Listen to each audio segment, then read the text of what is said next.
ഹിമാലയത്തിന്റെ താഴ്വരയിലുള്ള ഒരു ശാന്തമായ ആശ്രമമായിരുന്നു അത്. അവിടെ സോമൻ ഗുരുവും അദ്ദേഹത്തിന്റെ ശിഷ്യന്മാരും താമസിച്ചിരുന്നു. ആ ആശ്രമത്തിലെ ഏറ്റവും വിലപിടിപ്പുള്ള വസ്തു ദൂരദേശത്തുനിന്നും ഒരു സഞ്ചാരി ഗുരുവിന് സമ്മാനമായി നൽകിയ മനോഹരമായ ഒരു നീലപാത്രമായിരുന്നു. ആ പാത്രം ഗുരു തന്റെ മുറിയിലെ ഒരു പ്രത്യേക പീഠത്തിൽ സൂക്ഷിച്ചിരുന്നു.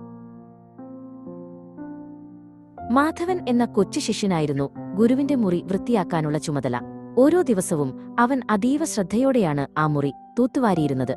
ആ നീലപ്പാത്രത്തിന്റെ തിളക്കം അവനെ എപ്പോഴും അത്ഭുതപ്പെടുത്തിയിരുന്നു. അത് തൊടുമ്പോൾ തനിക്ക് എന്തെങ്കിലും അബദ്ധം പറ്റുമോ എന്ന് അവൻ എപ്പോഴും ഭയപ്പെട്ടിരുന്നു. ഒരു ദിവസം മുറി വൃത്തിയാക്കുന്നതിനിടയിൽ മാധവന്റെ കൈ അബദ്ധത്തിൽ ആ പാത്രത്തിൽ തട്ടി. പിടിക്കാൻ ശ്രമിക്കുന്നതിനിടയിൽ അതവന്റെ വിരലുകളിൽ നിന്ന് വഴുതിപ്പോയി. നിമിഷനേരം കൊണ്ട് ആ വിലയേറിയ പാത്രം തറയിൽ വീണ് ചിന്നിച്ചിതറി. പാത്രമുടയുന്ന ശബ്ദം കേട്ട് മാധവന്റെ ഉള്ളൊന്നു പിടഞ്ഞു. തറയിൽ ചിതറിക്കിടക്കുന്ന കഷ്ണങ്ങൾ കണ്ട് മാധവൻ സ്തംഭിച്ചുപോയി. ഗുരുവിന് ഏറ്റവും പ്രിയപ്പെട്ട പാത്രമല്ലേ ഞാൻ ഉടച്ചത്? അവൻ വിറയ്ക്കാൻ തുടങ്ങി. ഗുരു തന്നെ ആശ്രമത്തിൽ നിന്ന് പുറത്താക്കുമെന്ന് അവൻ ഭയന്നു. അവൻ തറയിലിരുന്ന് കരയാൻ തുടങ്ങി.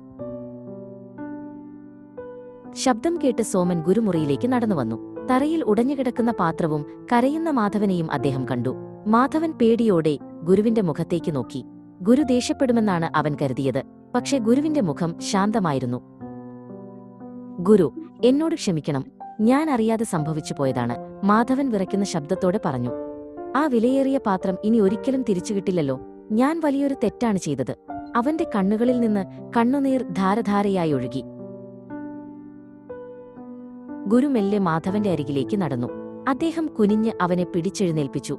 മാധവ, നീ എന്തിനാണ് ഇത്രയധികം വിഷമിക്കുന്നത്? ഉടഞ്ഞുപോയ ഒന്നിനെ ഓർത്ത് വിലപിക്കുന്നതുകൊണ്ട് അത് തിരിച്ചു കിട്ടുമോ? ഗുരു വളരെ സൗമ്യമായി അവനോട് ചോദിച്ചു. ഗുരു തുടർന്നു. നോക്കൂ മാധവ, ഈ ഉടഞ്ഞ കഷണങ്ങൾ ഇപ്പോൾ മൂർച്ചയുള്ളവയാണ്. നീ അവയെ മുറുകെ പിടിക്കാൻ ശ്രമിച്ചാൽ നിന്റെ കൈകളിൽ മുറിവേൽക്കും. അതുപോലെയാണ് കഴിഞ്ഞുപോയ സങ്കടങ്ങളും. അവയെ മനസ്സിൽ കൊണ്ടു നടന്നാൽ അത് നിന്റെ മനസ്സിനെ മാത്രമേ വേദനിപ്പിക്കൂ. ഗുരുവിന്റെ വാക്കുകൾ കേട്ടപ്പോൾ മാധവന്റെ മനസ്സിലെ ഭാരം ഒഴിഞ്ഞുപോയി. അവൻ മെല്ലെ എഴുന്നേറ്റ് ആ കഷണങ്ങൾ ഓരോന്നായി പെറുക്കി ദൂരേക്ക് കളഞ്ഞു. കഴിഞ്ഞുപോയ കാര്യങ്ങളെക്കുറിച്ച് ഓർത്ത് സങ്കടപ്പെടുന്നതിനേക്കാൾ വരാനിരിക്കുന്ന കാര്യങ്ങളിൽ ശ്രദ്ധിക്കുന്നതാണ് ബുദ്ധിയെന്ന് അവന് മനസ്സിലായി. അന്ന് വൈകുന്നേരം അവർ രണ്ടുപേരും ആശ്രമത്തിലെ പൂന്തോട്ടത്തിലൂടെ നടന്നു. അസ്തമയ സൂര്യന്റെ വെളിച്ചത്തിൽ ലോകം മുഴുവൻ സ്വർണ്ണനിറത്തിൽ തിളങ്ങി. നഷ്ടപ്പെട്ടവയെ ഓർക്കാതെ കൈയിലുള്ളവയെ സ്നേഹിച്ച് ജീവിക്കാൻ മാധവൻ പഠിച്ചു. അവന്റെ മനസ്സ് ആ പാത്രത്തേക്കാൾ മനോഹരമായി തീർന്നു.